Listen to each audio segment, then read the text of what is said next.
semua, pada kali ini perkenalkan nama saya Sofia Dahlia Simorangkir. Saya mahasiswa PPG dalam jabatan angkatan yang ketiga tahun 2021 LPTK Universitas Galuh.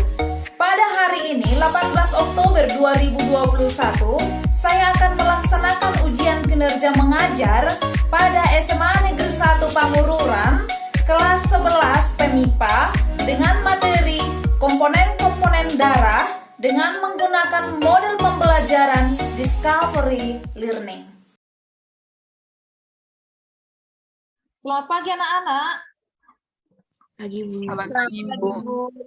Bagaimana kabarnya di hari ini? Sehat? Sehat. Iya, syukurlah ya anak-anakku sekarang ini dalam keadaan sehat. Ibu pun sekarang dalam keadaan sehat. Kita awali dengan doa yang dipimpin oleh Golda Teresia Simarmata. Silahkan, Nak. Baik, Bu. Izinkan saya membawakan doa. Kali ini saya akan bawakan dalam ajaran agama Kristen Protestan. Doa dimulai. Allah Bapa yang bertata dalam kerajaan surga, kembali kami mengucapkan puji dan syukur Bapa, karena Kau masih memberkati kami hingga pada saat ini. Ya Bapa, sebentar lagi kami akan memulai proses pembelajaran kami, kiranya Kau membuka pintu hati dan pikiran kami, agar kami dapat menerima pembelajaran kami dari ibu guru kami dengan baik. Ya Bapa, dari atas segala perbuatan kami banyak berbuat dosa, kiranya Kau menghapuskannya, agar cinta dan kasih yang Kau berikan kepada kami tidak terhalang. Terpujilah nama-Mu kekal untuk selamanya. Amin.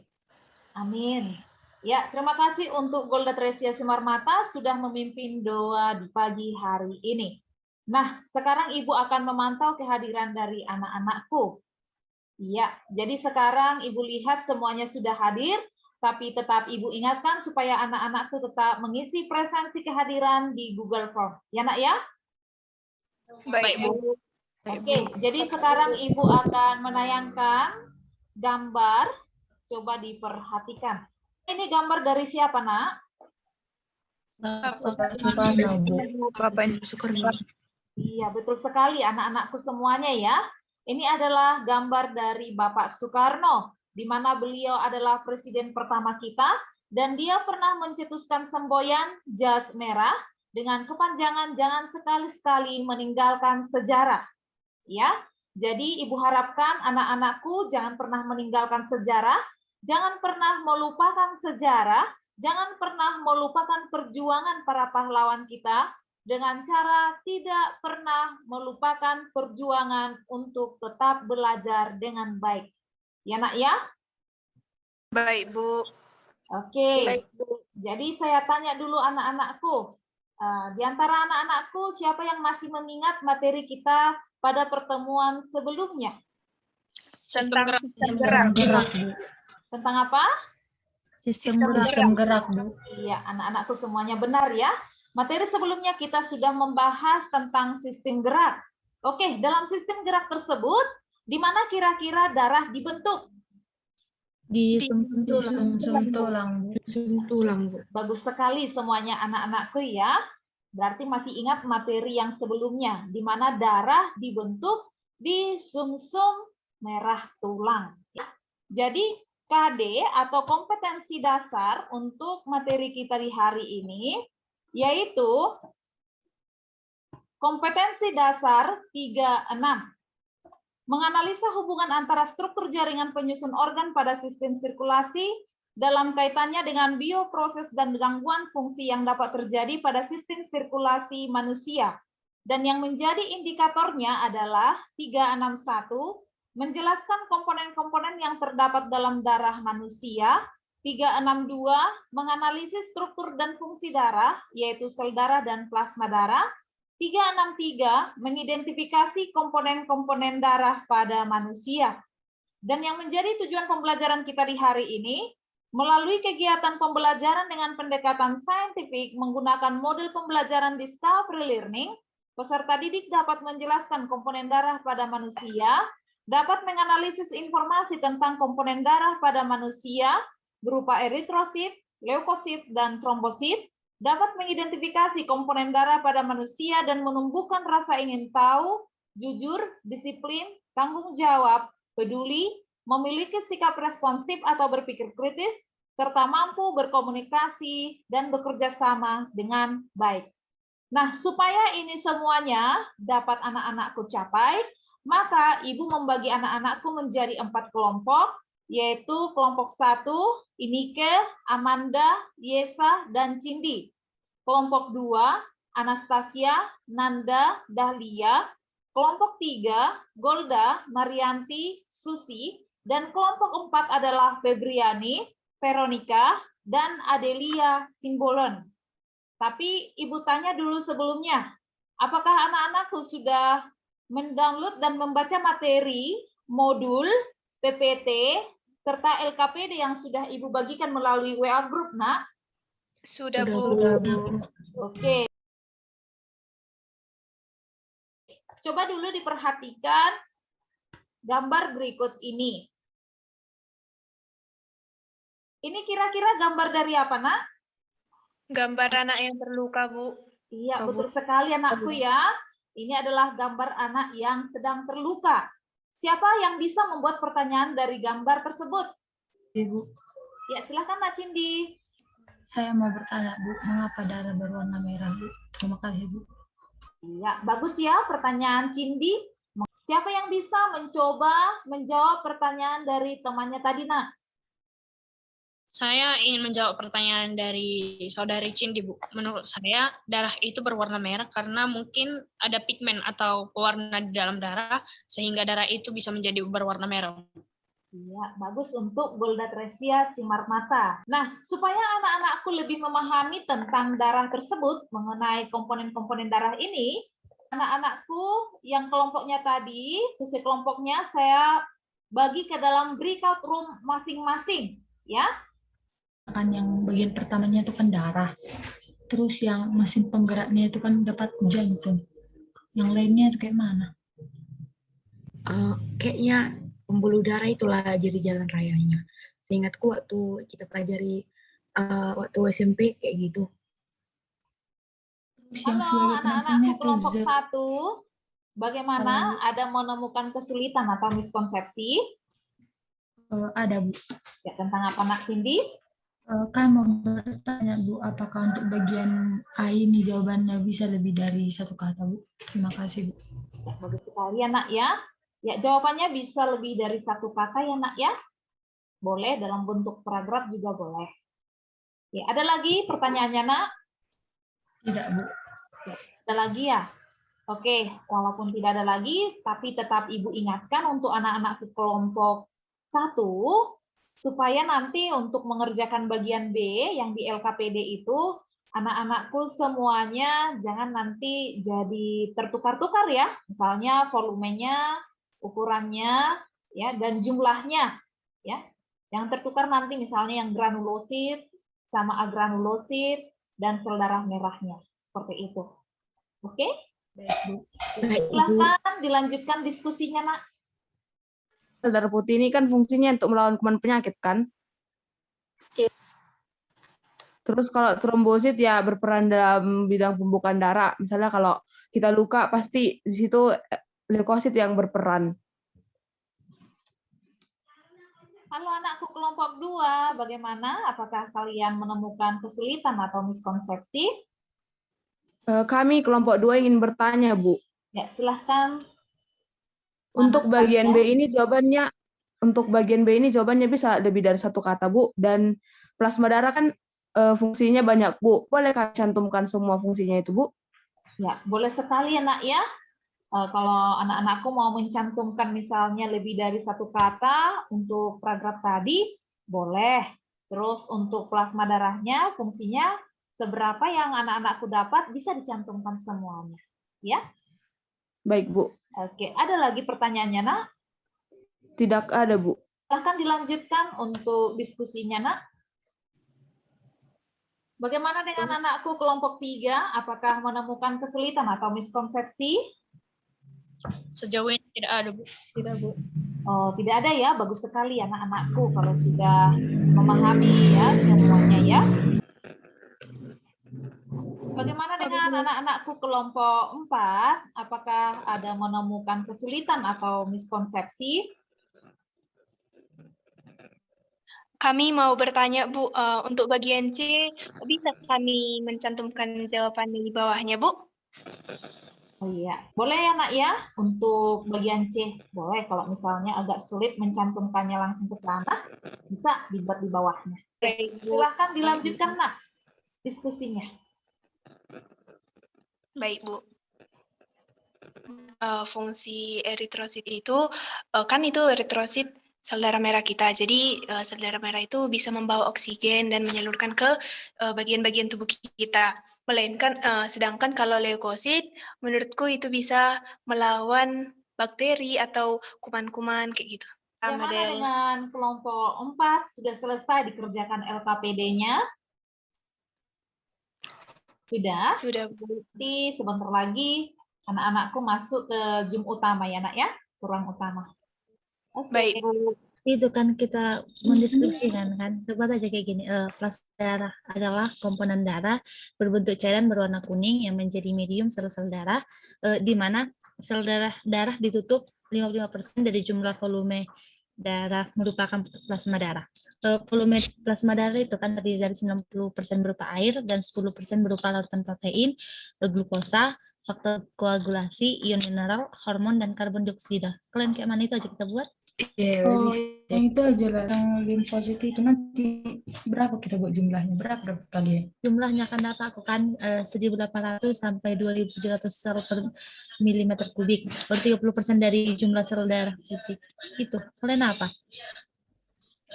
Itu dapatku dari materi yang dikasih Bu itu sama yang dari Google itu dapatku juga. Seperti contohnya perumpamaan yang namanya kanker darah tadi untuk leukosit. Itu misalnya kan kita kaitkan dengan fungsinya sendiri. Kan fungsi leukosit itu untuk apa? Menangkal sel yang jahat kayak gitu, bakteri-bakteri atau kuman penyakit. Nah, misalnya kalau banyak lah jumlahnya sel darah putih, sementara kuman yang dilawan sedikit, kan otomatis pasti dia mencari mangsa. Nah, dimakalah nanti sel darah merah kayak gitu. Jadi ya kena juga nanti ke sel darah merah yang berkurang gitu.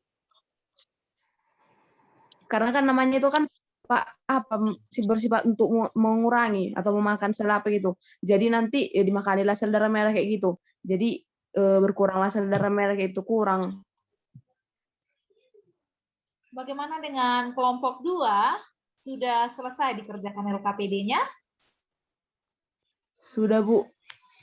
Sudah ya? Oke, nanti kalau Ibu masukkan ke Zoom utama, langsung masuk ya nak ya? Baik, Bu. Oke. Bagaimana dengan anak-anakku kelompok 1? Udah selesai dikerjakan LKPD-nya? Sedikit lagi, Bu. Sedikit lagi ya, silahkan dilanjutkan. Tapi waktunya tinggal 2 menit lagi ya. Nanti setelah selesai langsung masuk ke Zoom utama. Ya nak ya? Baik, Bu. Baik, Bu. Sekarang anak-anakku sudah berada di dalam Zoom utama. Diperhatikan dulu temannya yang belum masuk ke Zoom utama. Ya, semuanya sudah join ya. Oke, jadi saya minta anak-anakku sebelum kita mempresentasikan ya apa yang sudah didiskusikan anak-anakku per kelompok, saya harapkan anak-anakku mengirimkan LKPD yang sudah dikerjakan per kelompok ke Google Classroom ya. Karena itu Ibu anggap sebagai nilai keterampilannya. Silahkan, Nak. Baik, Bu. Sudah, Bu. Sudah ya. Oke, jadi sekarang kita mulai presentasinya. Sekarang saya persilahkan untuk kelompok 1 untuk mempresentasikan bagian A. Sistem sirkulasi atau transportasi bisa dianalogikan dengan sistem transportasi di darat. Sebagai alat transportasinya adalah darah, sebagai mesin penggeraknya adalah jantung, jalan rayanya adalah pembuluh darah, dan sebagai penumpang adalah zat makanan oksigen dan hormon. Nah, dalam darah itu ada plasma darah yang memiliki fungsi membawa nutrisi ke berbagai sel. Kemudian ada eritrosit yang memiliki fungsi mengangkut oksigen ke seluruh tubuh. Ada leukosit untuk membantu tubuh melawan kuman penyakit, dan yang terakhir ada trombosit yang memiliki fungsi untuk pembekuan darah. Ya, silahkan Nak Susi Marbun.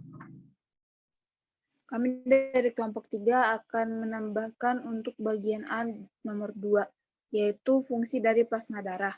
1. Menjaga tekanan osmotik darah. 2. Mengangkut limbah dari sel tubuh ke ginjal. 3. Mengangkut elektrolit ke seluruh tubuh.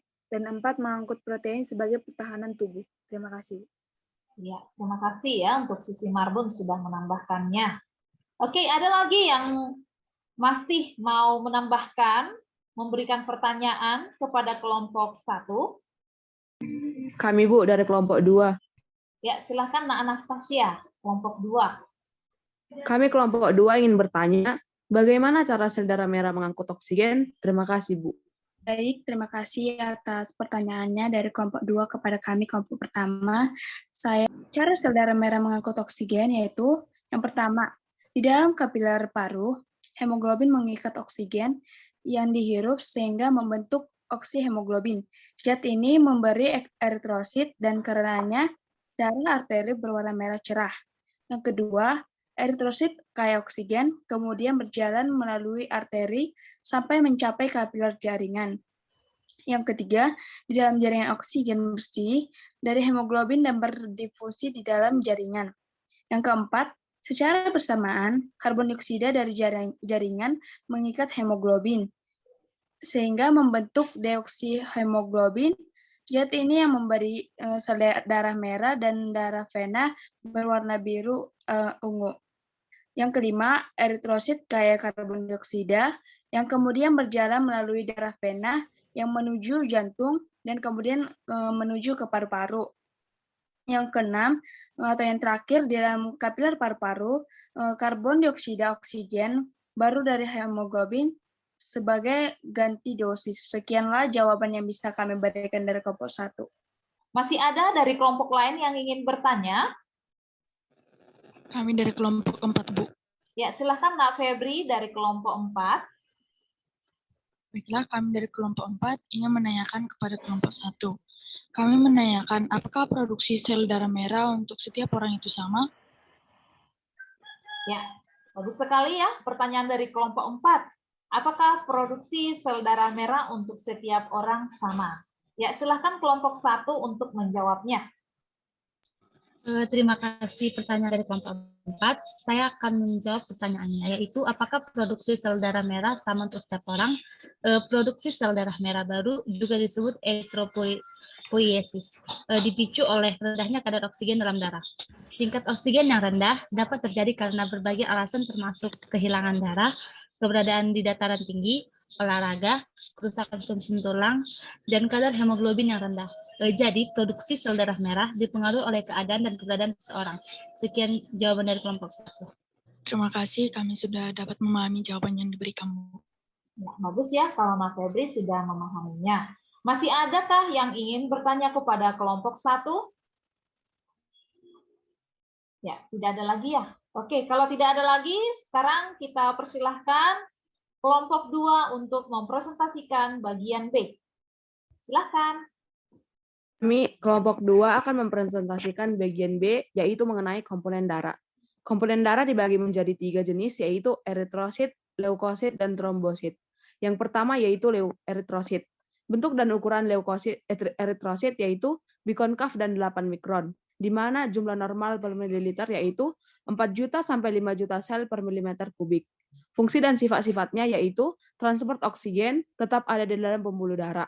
Yang kedua yaitu leukosit. Bentuk dan ukurannya amoeboid dan bervariasi. Jumlah normal per mililiter yaitu 6.000 sampai 9.000 sel per milimeter kubik. Fungsi dan sifat-sifatnya yaitu melawan kuman penyakit. Di mana leukosit dibagi menjadi 2, yaitu granulosit dan agranulosit. Yang pertama granulosit. Granulosit dibagi menjadi 3. Yang pertama neutropil. Bentuk dan ukurannya bulat dan 8 mikron. Jumlah normal per mililiter yaitu 4.000 sampai 5.000 sel per milimeter kubik, atau setara dengan 62% dari jumlah leukosit. Fungsi dan sifat-sifat lainnya yaitu fagosit. Yang kedua, eosinofil. Bentuk dan ukurannya bulat dan 9 mikron. Jumlah normal per mililiter yaitu 138 sampai 207 sel per milimeter kubik, atau setara dengan 2,3% dari jumlah sel darah putih. Fungsi dan sifat-sifat lainnya yaitu melawan parasit yang relatif besar, contohnya seperti cacing. Yang ketiga yaitu basofil. Bentuk dan ukurannya yaitu bulat dan 9-10 mikron. Jumlah normal per mililiter yaitu 24-36 sel per milimeter kubik atau setara dengan 0,44% dari jumlah sel darah putih, di mana fungsinya yaitu inflamasi. Yang kedua yaitu agranulosit. Agranulosit dibagi menjadi dua. Bagian pertama yaitu limfosit. Bentuk dan ukurannya bulat dengan inti hampir menutupi sel dan 6-8 mikron. Jumlah normalnya yaitu 1.800 sampai 2.700 sel per milimeter kubik atau setara dengan 30% dari jumlah sel darah putih. Fungsi dan sifatnya yaitu antibodi. Di bagian kedua ada monosit. Bentuk dan ukurannya yaitu ginjal dan 9-12 mikron. Jumlah normal per mililiter yaitu 318 sampai 477 sel per milimeter kubik atau setara dengan 5,3% dari jumlah sel darah putih, di mana fungsinya yaitu bersifat fagosit. Yang ketiga yaitu trombosit. Bentuk dan ukurannya cakram dan 2-4 mikron. Jumlah normal per mililiter yaitu 150.000 sampai 400.000 per milimeter kubik. Di mana fungsi dan sifat-sifat lainnya yaitu pembekuan darah. Terima kasih untuk kelompok 2 sudah mempresentasikan hasil diskusinya. Adakah dari kelompok lain yang ingin memberikan pertanyaan, pendapat, atau tanggapan? Kami dari kelompok 1, Bu, kami mau menambahkan warna granulanya. Ya, silahkan Nak Cindy. Berdasarkan kemampuan mengikat warna yang granulosit, seperti yang pertama yaitu basofil, granulanya berwarna biru, yang kedua yaitu eosinofil, granulanya berwarna merah, dan yang terakhir yaitu neutrofil, granulanya berwarna ungu, Bu. Terima kasih, Bu. Ya, terima kasih untuk Nak Cindy sudah menambahkan hasil diskusi dari kelompok 2. Adakah yang ingin menambahkan tanggapan, pendapat, atau memberikan pertanyaan? Jadi gini Bu, tadi Saudari Cindy sudah menambahkan warna granula, warna biru basofil, warna merah eosinofil, warna ungu neutrofil. Tapi saya ingin bertanya, kok bisa ya ada warna merah, ada warna biru, ada warna ungu? Atau mengapa ya ada granula warna merah, ada warna biru, dan juga ada warna ungu? Sekian Bu, terima kasih. Sebelumnya untuk pertanyaan dari kelompok 4, kami akan mencoba menjawab. Yang pertama adalah basofil memiliki granula kasar berwarna ungu atau biru tua dan seringkali menutupi inti sel dan bersegmen. Warna kebiruan disebabkan karena banyak granula yang berisi histamin, yaitu suatu senyawa organik yang bahkan metabolit dari aminohistidin. Yang kedua, eosinofil hampir sama dengan neutrofil, dan pada eosinofil granulanya lebih kasar dan berwarna merah orange. Warna kerahan disebabkan karena adanya senyawa protein kation yang mengikat zat warna golongan anilin asam seperti eosin yang terdapat pada pewarnaan gesma. Nah, yang terakhir adalah neutrofil, warna granulanya warna ungu, karena perpaduan antara senyawa protein yang bersifat asam dan basa. Bagaimana dengan kelompok 4? Apakah dapat menerima jawabannya? Kami sudah paham, terima kasih kepada kelompok 2 telah menjawab pertanyaan kami. Ya, bagus sekali ya kelompok 4 jika sudah memahaminya. Masih ada yang ingin bertanya kepada kelompok 2? Tidak, Bu. Tidak ada lagi ya? Oke, sebelum kita lanjut untuk kelompok 3, Ibu perlu meluruskan sedikit ya, karena tadi kelompok 2 mempresentasikan, menyatakan bahwa sel darah putih dibagi menjadi 2, ya, nggak mungkin dong dibagi 2 sel darahnya, ya kan? Tapi dikelompokkan, ya Nak ya.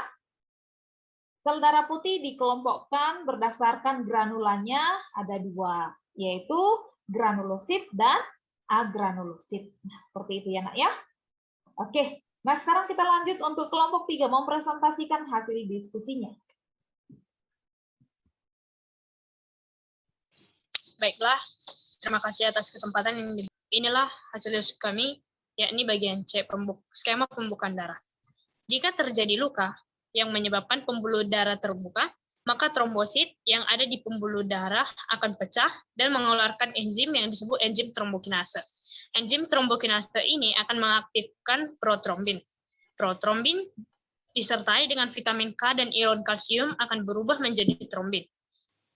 Lalu, Trombin ini akan menjadi fibrinogen, dan fibrinogen inilah yang akan menjadi cikal bakal dari benang fibrin yang menyebabkan luka tertutup. Sekian hasil diskusi kelompok kami. Jika ada teman-teman yang ingin menambahkan, memberikan tanggapan ataupun pertanyaan, kami persilahkan. Ya, terima kasih untuk kelompok 3 sudah mempresentasikan hasil diskusinya. Saya berikan kesempatan untuk kelompok lainnya untuk bertanya, memberikan pendapat maupun tanggapan. Silahkan. Baik, terima kasih atas kesempatannya. Jadi di sini saya ingin menambahkan sedikit mengenai pembekuan darah, yaitu bahwa trombokinase itu sama dengan tromboplastin. Sekian Bu, terima kasih. Ya, bagus sekali ya kelompok 4 tambahannya bahwa trombokinase itu sama dengan tromboplastin. Oke, kita ingat itu ya Nak ya. Oke, yang selanjutnya masih ada yang ingin memberikan pendapat, tanggapan maupun pertanyaan? Kami Bu dari kelompok 1 Bu. Ya, silahkan kelompok 1. Kami ingin bertanya apa itu trombin dan protrombin. Terima kasih. Iya, terima kasih untuk Amanda. Oke, silahkan kelompok 3 menjawabnya. Terima kasih atas pertanyaan dari Amanda. Kami akan menjawab. Protrombin dan trombin adalah sejenis glikoprotein yang dibentuk oleh dan disimpan dalam hati. Sekresi protrombin ke dalam plasma darah terjadi karena stimulasi dari tromboplastin dan ion kalsium pada proses koagulasi. Dalam proses tersebut, protrombin kemudian dikonversi menjadi trombin oleh protrombinase. Sedangkan trombin adalah sebuah enzim yang terbentuk dari protrombin yang mengubah fibrinogen menjadi fibrin. Terima kasih. Ya, bagus sekali ya jawaban kelompok 3. Bagaimana dengan Amanda? Bisa menerima jawaban dari kelompok 3? Terima kasih Bu, sudah Bu. Ya, bagus ya Nak ya. Oke, ada lagi yang ingin memberikan pertanyaan kepada kelompok 3? Tidak Bu, sudah jelas Bu. Ya, sudah jelas ya mengenai pembekuan darah. Oke, kalau sudah jelas, tapi sedikit Ibu luruskan ya. Tadi ketika Golda presentasi, Golda menyatakan bahwa protrombin dengan bantuan kalsium dan vitamin K berubah menjadi trombin, kemudian trombin akan menjadi fibrinogen. Nah, itu tadi yang dibilang Golda ya. Tapi sebenarnya bukan seperti itu, ya. Tapi trombin akan mengubah fibrinogen menjadi benang-benang fibrin. Seperti itu. Oke? Bisa ya? Bisa Bu. Ya, bagus sekali ya. Oke, nah sekarang kita lanjutkan kelompok 4 untuk mempresentasikan hasil diskusinya.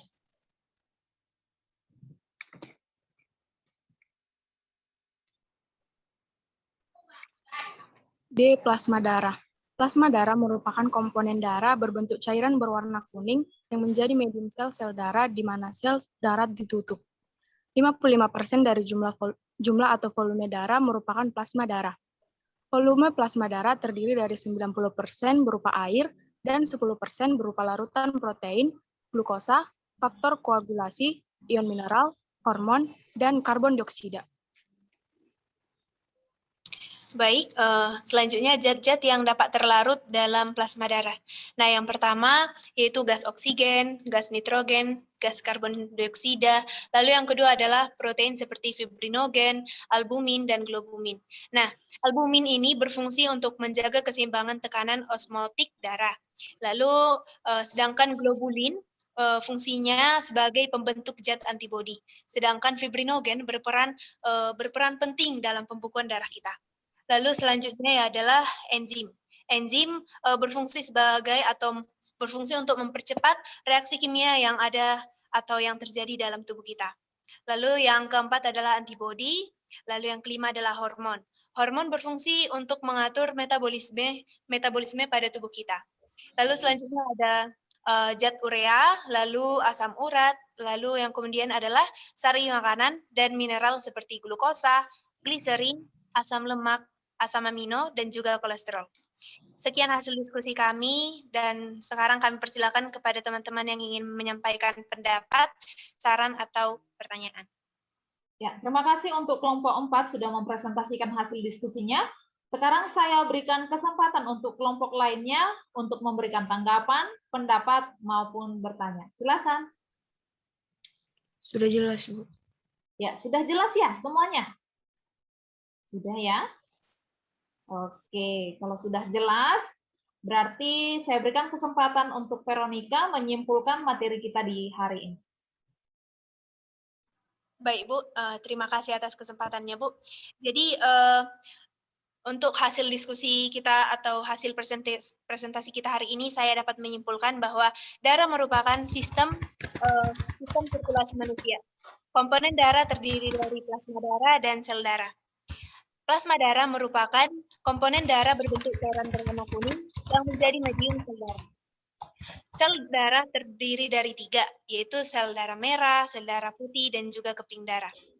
Sel darah merah itu fungsinya untuk mengangkut oksigen, sedangkan sel darah putih fungsinya untuk melawan kuman penyakit. Sedangkan keping darah fungsinya untuk berperan dalam pembekuan darah. Sekian, Bu. Terima kasih. Ya, terima kasih untuk Veronica Huta Barat sudah menyimpulkan materi kita di hari ini. Ya.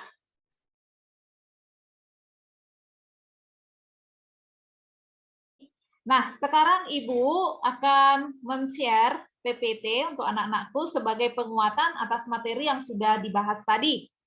Ya. Diperhatikan video berikut ini.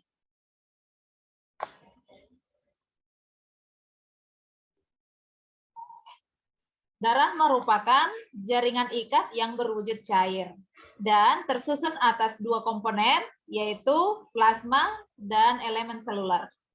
Plasma darah tersusun atas 91,5% air dan 8,5% zat terlarut.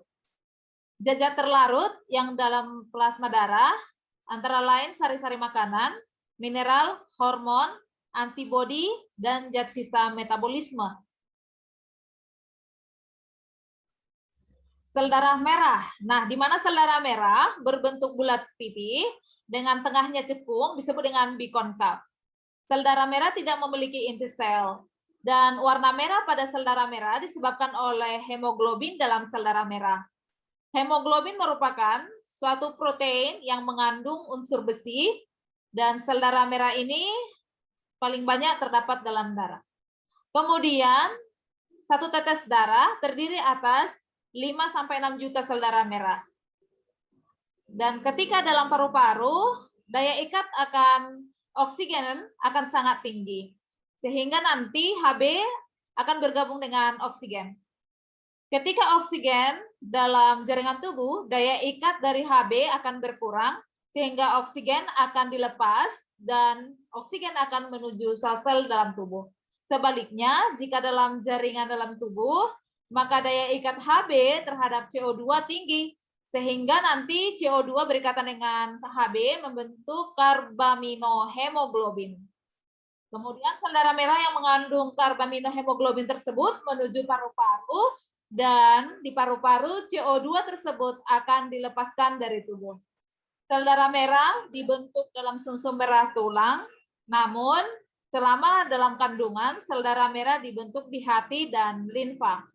Sel darah merah hanya berusia sekitar 100-120 hari, dan sel yang telah tua akan dihancurkan oleh sel makrofag di hati maupun di limfa. Dan di hati, Hb akan dirombak menjadi bilirubin atau pigmen empedu. Nah, sekarang selanjutnya sel darah putih, di mana disebut juga dengan leukosit. Sel darah putih tidak tetap bentuknya sehingga bersifat amuboid, ya. Dan sel darah putih memiliki inti. Jumlah sel darah putih dari setetes darah hanya sekitar 6.000 sampai 9.000 sel. Nah, di mana fungsi dari sel darah putih adalah melawan kuman penyakit.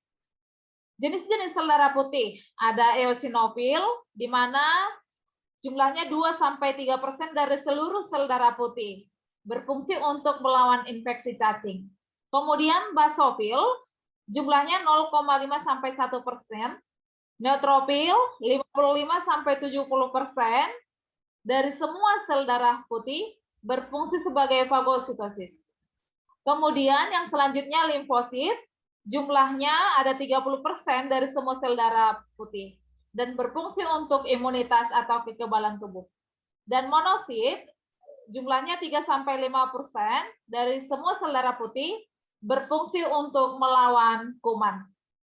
Nah, di mana sel darah putih memiliki umur 12-20 hari, setelah itu hancur dalam sistem limfatik. Ya, yang selanjutnya keping darah disebut juga dengan trombosit, di mana bentuknya ada yang bulat, oval, dan memanjang. Trombosit tidak memiliki inti dan tidak bergranula.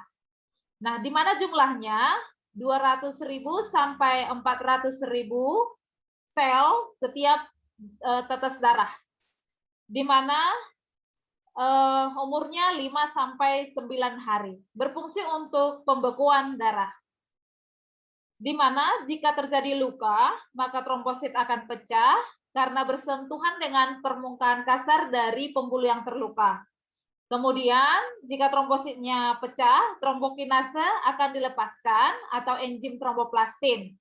Kemudian tromboplastin akan mengubah protrombin, berubah menjadi trombin dengan bantuan vitamin K dan ion kalsium.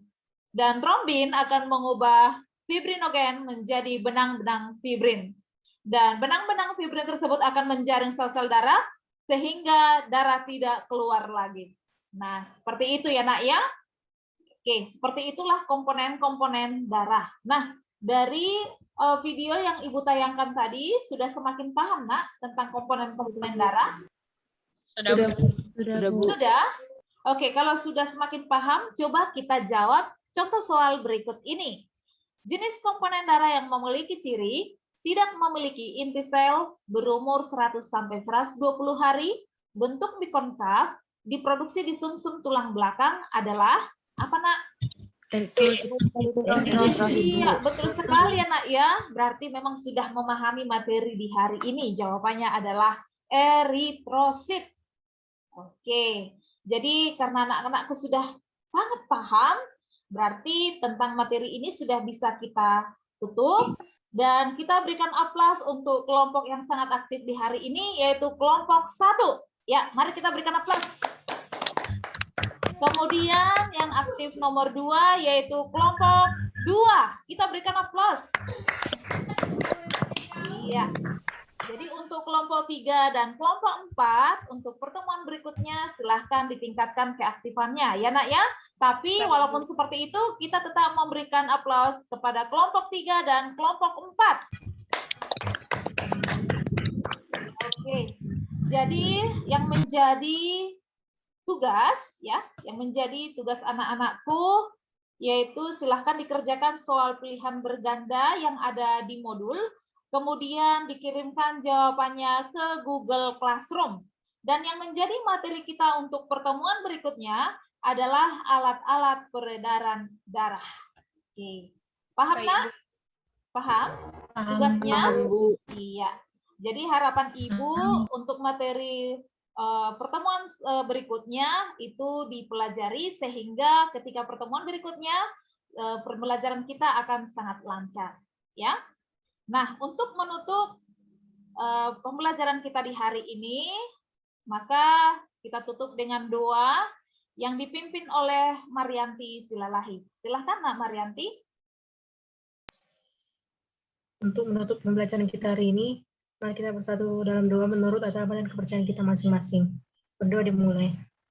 Dalam Bapa dan Putra dan Roh Kudus, amin. Dalam Bapa berkata dalam surga, puji syukur kami akan kehadiran-Mu, buat segala berkat kepada kami hingga pada saat ini. Selain Bapak, kami sudah selesai belajar.